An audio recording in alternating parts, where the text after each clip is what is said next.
We're recording, Sheikh. طيب بسم الله الرحمن الرحيم والصلاة والسلام على سيد المرسلين سيدنا محمد وعلى آله وصحبه أجمعين. اللهم لا سهل إلا ما جعلته سهلا تجعل الحزن والصعب إذا ما شئت سهلا اللهم آمين. So we are talking today about tazkiyat al-nafs.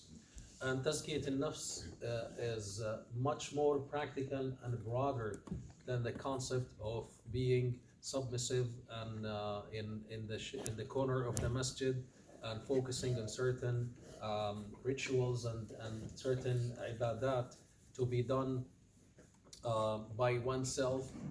It is much more practical than this, because when you look into, we will come to explore this concept, we will see how it requires a lot of action and work, and this work is what would lead you to the tazkiyah of an-nafs, and it is an important concept that Allah Azza wa Jal have made an oath by in the Quran. وَنَفْسٍ وَمَا سَوَّاهَا فَأَلْهَمَهَا فُجُورَهَا وَتَقْوَاهَا قَدْ أَفْلَحَ مَنْ زَكَّاهَا وَقَدْ خَابَ مَنْ دَسَّاهَا كَذَّبَتْ ثَمُودُ بِطَغْوَاهَا إِذْ انبَعَثَ أَشْقَاهَا. So Allah Azza wa Jal, for the importance and the value of tazkiyat al-nafs, have made an oath in the Quran.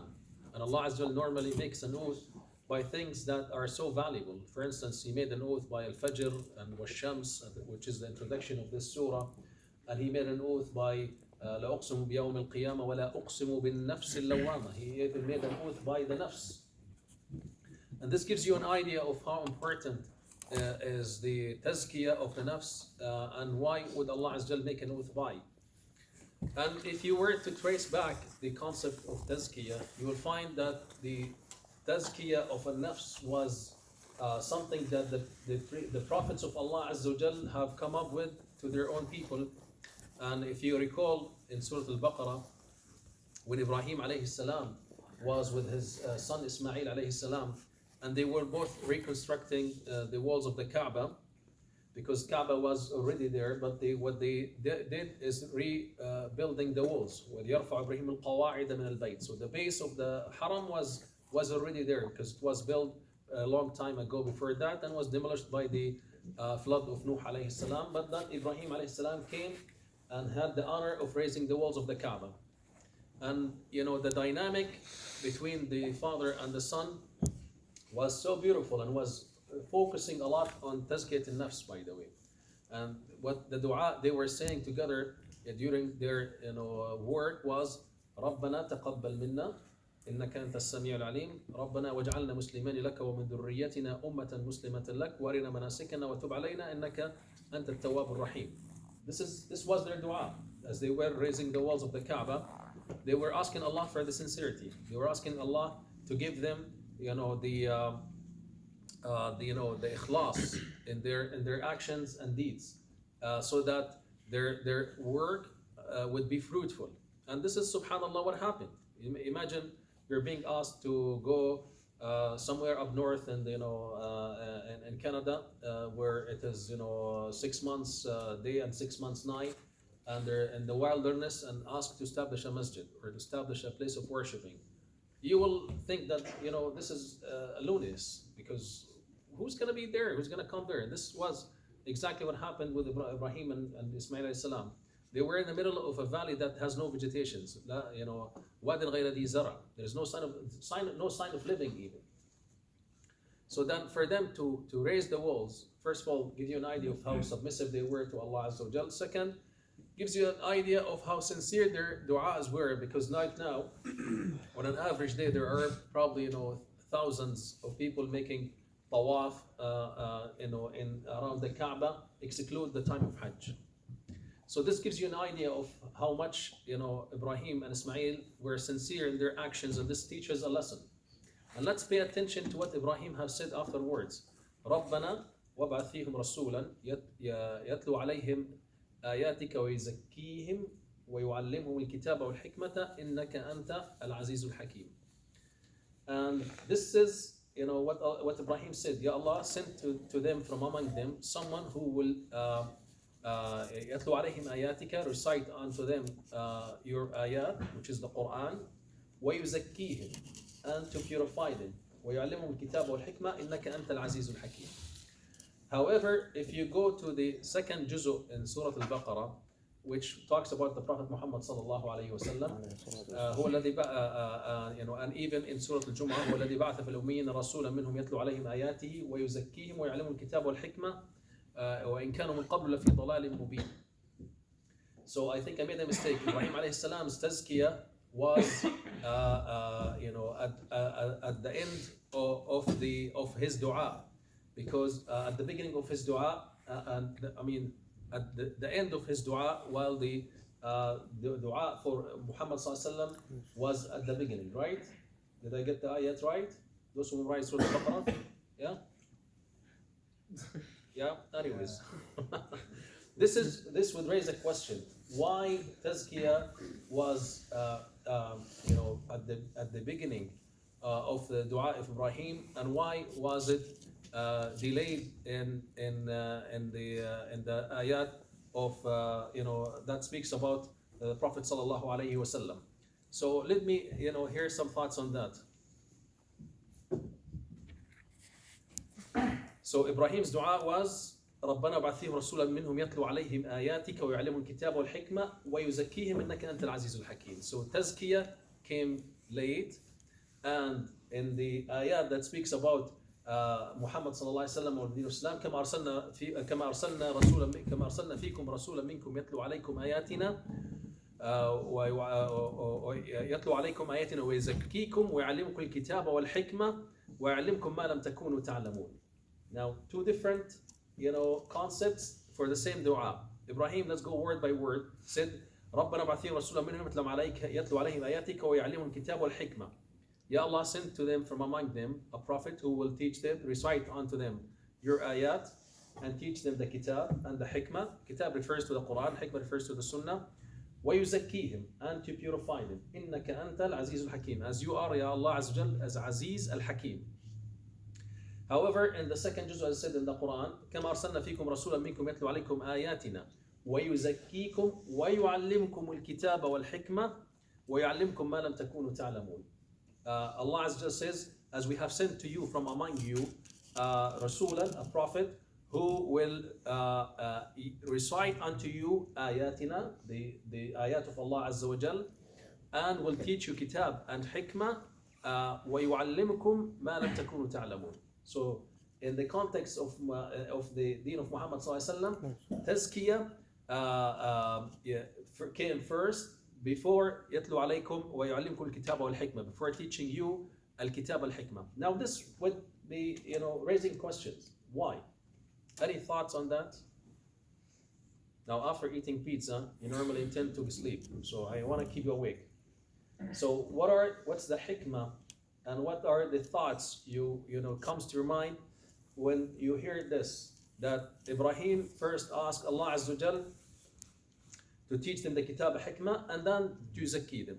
Here, and when Prophet Muhammad sallallahu alaihi wasallam, in case that yatlu alaykum ayatina wa yuzakkikum, recite unto you our ayat, and to purify you, wa yu'allimukum al-kitab wal-hikmah, and to teach you the kitab and the hikmah. The connection. Think about it. Time is up. طيب. Yeah, go ahead, So please. I'm thinking, so because when Prophet Muhammad alayhi salatu wasalam, when Nabuwa came to him, I think people were already misled by the what is it, tamathil and all that. Statues So and the worship yes, statues, yes. and tawheed and all the details. So I think they required tazkiyah first, like in order to purify themselves first, and then enter the Islam. That's in the previous one of the beautiful, there are so many explanations, by the way, when you come to, you know, to this. Do you want to add something? Yeah, I was just thinking because subhanallah, Mhm. tazkiyah, right? Self-purification comes from reciting the Quran. Right? That's a the words beautiful of Allah catch. Azza wa Jal. Mhm. So that means to recite the verses of Allah upon them, to purify them, and give them that hikmah and all that and so forth. Yeah. And before anything, you need tazkiyah. That's a beautiful catch, you know. There's a connection between reciting the Quran and the tazkiyat al-nafs. So this is a beautiful catch. One of the beautiful things that came across is all the prophets of Allah Azza wa Jal who came from before worked hard to switch people and rise and supplement them from, you know, from the status where they were in to reach the status of tazkiyah. However, because Ummah Muhammad sallallahu alaihi wasallam is a unique ummah. كنتم خير أمة أخرجت للناس. So if we were to be the best of nations that were sent to mankind, and we have a mission that is continuous until the day of judgment, we are continuing the mission of the Prophet sallallahu alaihi wasallam. Yes. We're doing the job of the prophets of Allah Azza wa Jal, and we are guiding all the ummah. And this is something that many of us fail to understand. Do not belittle yourself and who you are and what message you carry in your heart.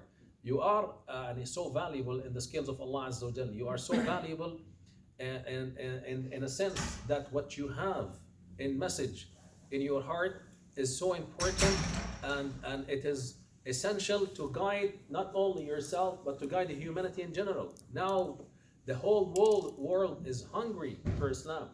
Atheism is becoming in a rise in North American societies, and you will hear a lot about people who are questioning the existence of God. Wal-'iyadhu billah. There are people who are saying that no, it's okay, I'd rather to live a life away from religion. They're giving up religion, and we hear so many people who are living their own faith and they're struggling in this dunya.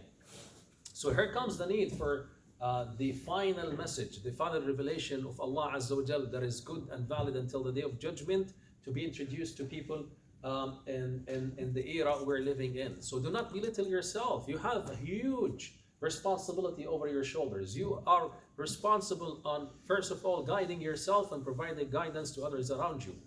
And this would not be possible, by the way, if you are to be unaware of yourself and unaware of your deeds. So you need to, first of all, start working on yourself, and then follow after that, of providing guidance to others around you.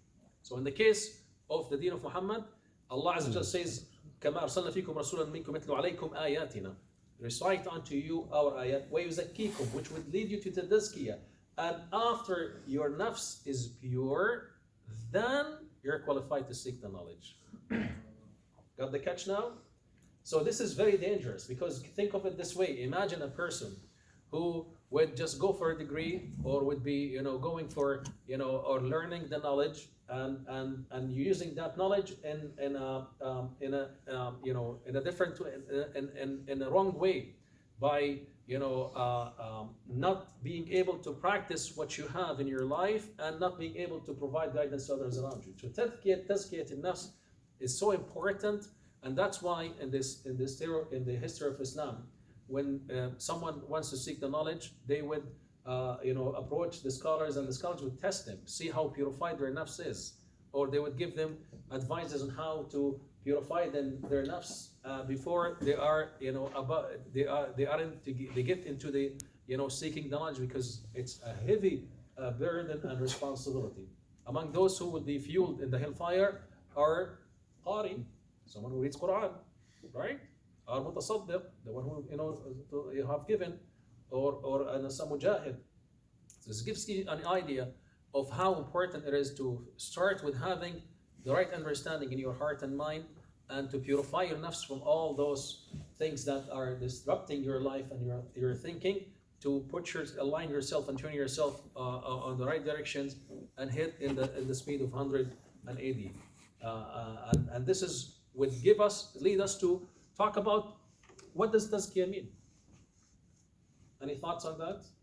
And what's the origin of that word, by the way? What is tazkiyah? Tazkiyah. And what's the origin of that word? Zakah. Okay. Zaki, or Yeah. you mean the root word of it, or Yeah. Well, if you understand the root word of it, then you can get to the meaning of tazkiyah. No? Any thoughts on that? Into Zaki? Maybe the. There's the and there's the.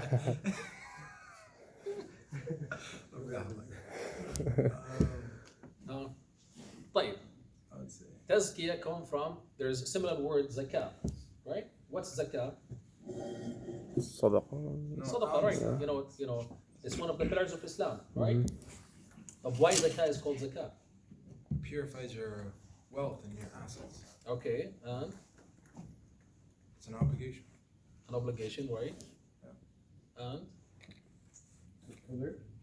it's a pillar of Islam. That's right. It's the third pillar of Islam.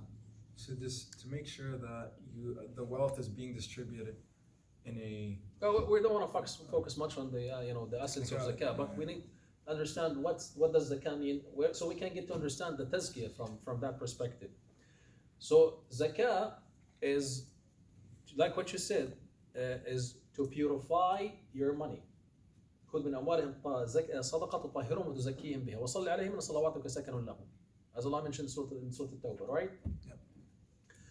But also zakah is growth, right?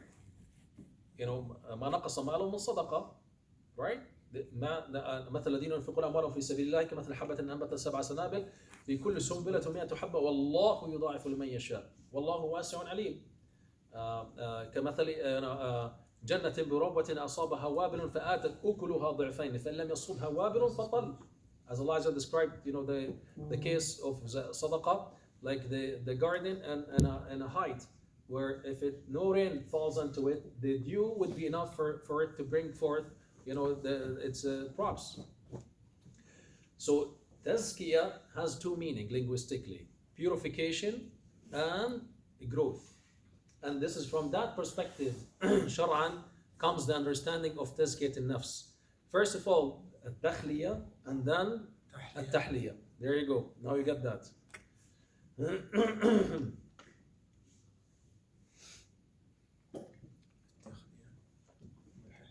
So tazkiyah comes in first purifying yourself, filtering yourself from all those negativities that you have, from all the negative, you know, things that you have inside you and from in your nafs, and then to grow from there. And this is the second understanding of the zakah.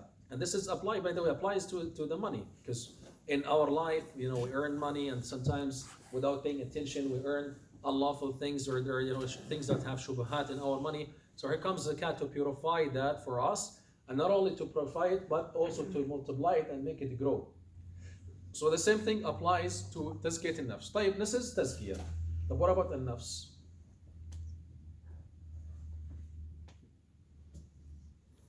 Never thought of it, right? That is the rule, right?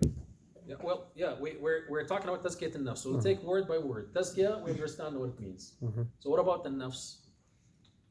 What's al-nafs? الروح. الروح. ويسألك عن الروح قل الروح هي من أمر ربي وما أوتيتم من العلم إلا إلا قليلا.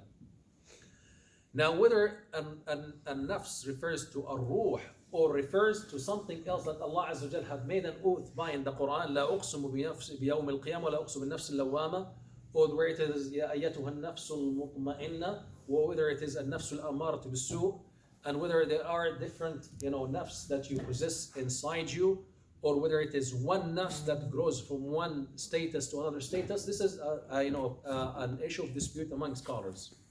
But what we know for sure is that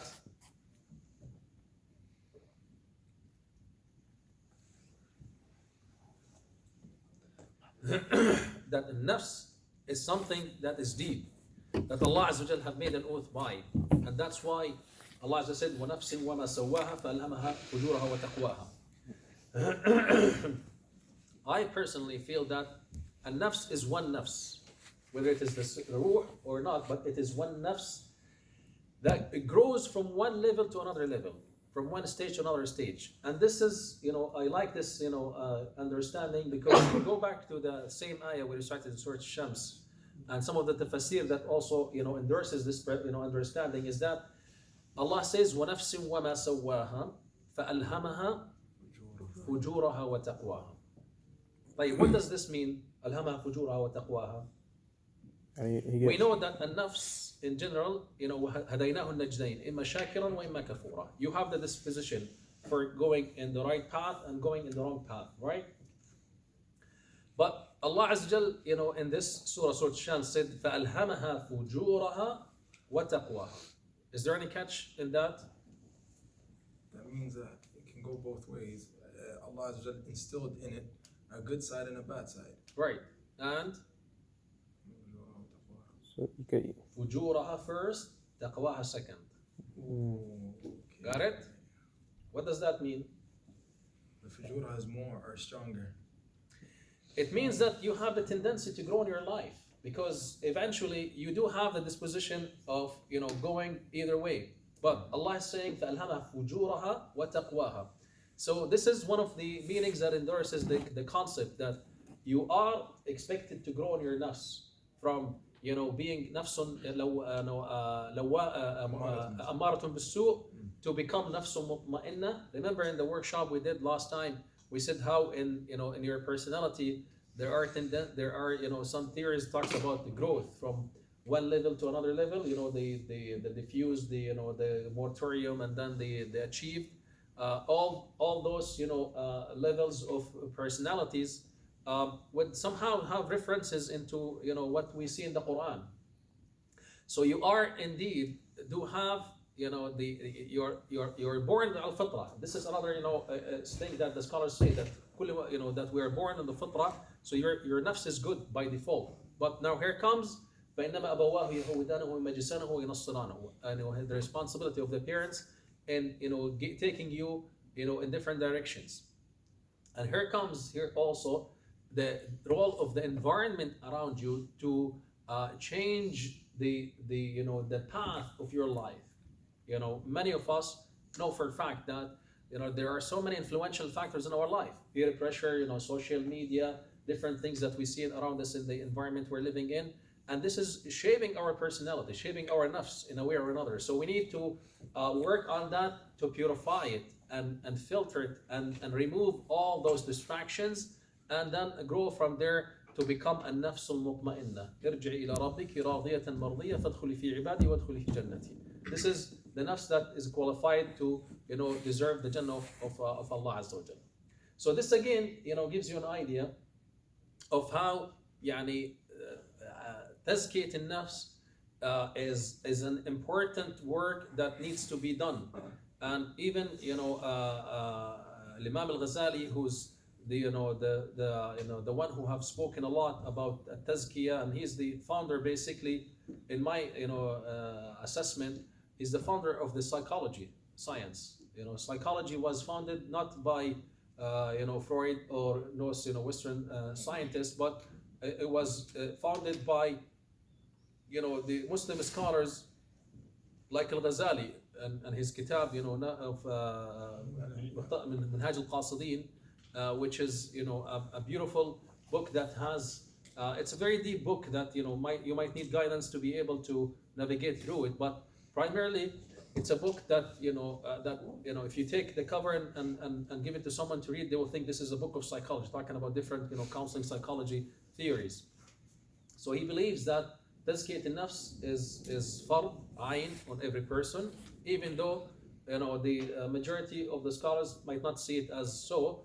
He believes that even though if you do not have any diseases in your nafs, you're still obligated to purify yourself, because if you do not have the diseases of the nafs, then you're expected to grow in your nafs towards Allah Azza wa Jal. So either way, he thinks it's an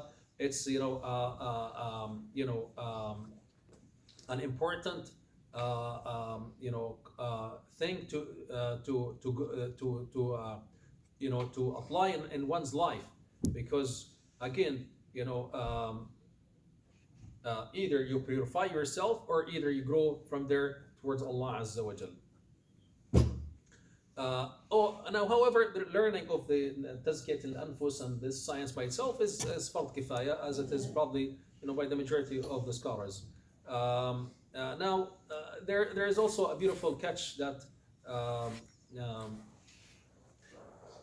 وَنَفْسٍ وَمَا سَوَّاهَا فَأَلْهَمَهَا فُجُورَهَا وَتَقْوَاهَا. طيب. قَدْ أَفْلَحَ, indeed, a person مَنْ زَكَّاهَا. Indeed, the person who purifies himself or herself have achieved success. إذ كذب الثمود بطغواها إذ انبعث أشقاها فقال لهم رسول الله ناقة الله وسقياها. Now let me do some word by word translation. كذب الثمود بطغواها. Now after Allah spoke about ونفس وما سواها فألهمها فجورها وتقواها قد أفلح من زكاها وقد خاب من دساها. Indeed, Allah created the nafs and gave it the tendency, and glad tidings to the person who purifies it, and وقد خاب من دساها. Indeed, lost the person who denies his nafs and do not work on its purification. Good. This is so far so good. Allah introduced to us a concept, a principle. Now, كذبت ثمود بطغواها. Allah Azza wa Jalla after that shifts to talk about Thamud. Who are Thamud? The people of Salih alayhi salam. Salih alayhi salam, right? And does anyone know their story? The ones who killed the she-camel? That's right, yes. So Allah Azza wa Jal sent Salih to Thamud, and they were so adamant that they asked Thamud, Salih, for an ayah, which is to bring out from the mountain a camel. And Allah Azza wa Jal created out of the mountain for them a camel with its baby. Right? So, كذبت ثمود بطغواها. Allah Azza wa Jal said that كذبت ثمود بطغواها. Thamud denied as their arrogance, out of their arrogance. كذبت, they denied out of their arrogance, بطغواها, as a result of their arrogance. إذ انبعث أشقاها, when the tyrant of Thamud, فقال ناقة الله وسقياها. Allah Azza wa Jal said, Salih said to them, be careful, you asked for this ayah to believe in Allah Azza wa Jal, and Allah brought this ayah. Do not touch it. It was a huge camel. And when it comes to get water, it scares all the sheep and the cattle in the town. So they divided the week between the camel, this huge camel, and the other cattle in the town. So and it used to provide milk and feed all the town. So this as a result of their arrogance and al-taghyan, they decided to kill the camel. Why? Arrogance, nothing else. طغيان, transgression. إذ انبعث أشقاها فقال لهم رسول الله ناقة الله وسقياها فكذبوه فعقروها فدمدم عليهم ربهم بذنبهم فسواها.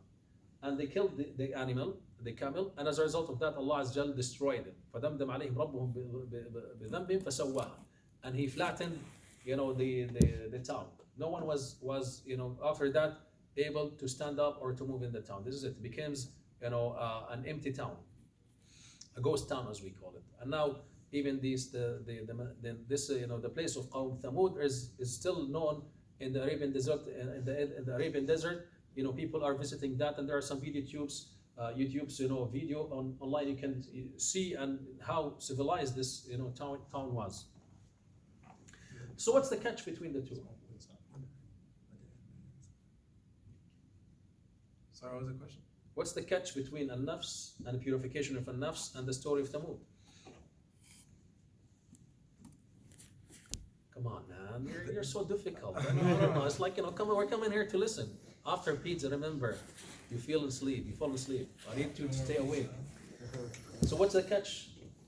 Why Allah Azza wa Jal, talked about tazkiyat an-nafs first, and then now we're talking about Salih alayhi salam and the camel and what's going on here? Help me out. So let's see. we What's your said name again? Muhammad. Muhammad.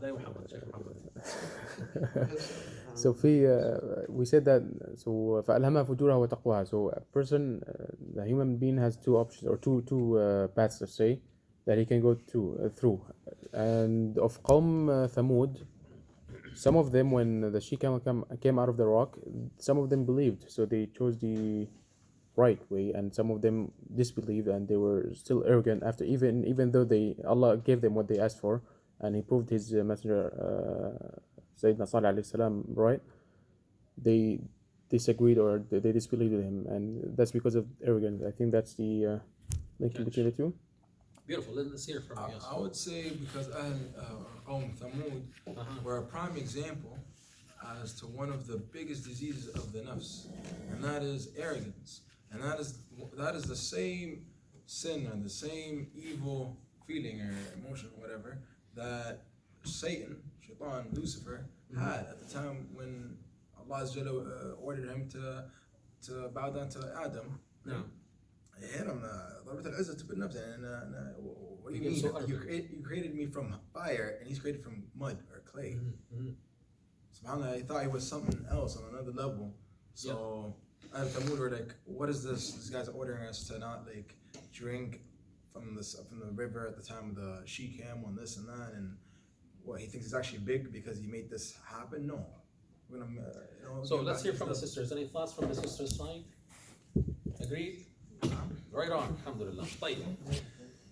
The catch here is that, like what you guys both said, is that Allah Azza wa Jal wants us to be mindful and aware of how important it is to deny one's nafs and to work on purifying yourself, because the consequences of not being submissive to Allah and not working on your nafs is to become taghi, arrogant, tyrant, transgressor, and as a result of the transgression, then eventually the consequences of that are well known in the history of humanity in general. Allah Azza wa Jal, have given us so many examples of those who denied and transgressed, and they become they become so into the ma'asi, the sins, until Allah Azza wa Jal destroyed them.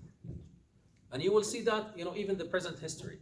Without getting into politics and getting into so many details, but we're seeing this nowadays. Not too far from us here in Canada, we see someone who's becoming so aggressive, and as a result of his aggression and transgression, the whole world is in chaos.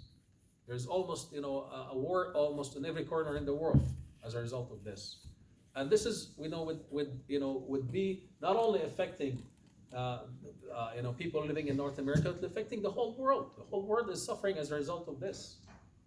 So keep that in mind. Allah Azza wa Jal have introduced this story at the end of this to give us an idea on how important it is to work on tazkiyat al-nafs. طيب, how far are we supposed to go? Like, because we need to pray Isha and you guys have other responsibilities. So another 30 minutes. It's 6. until It says 7:30. I don't know. 7:30. Yeah, 7:30. طيب, okay, inshallah. طيب, now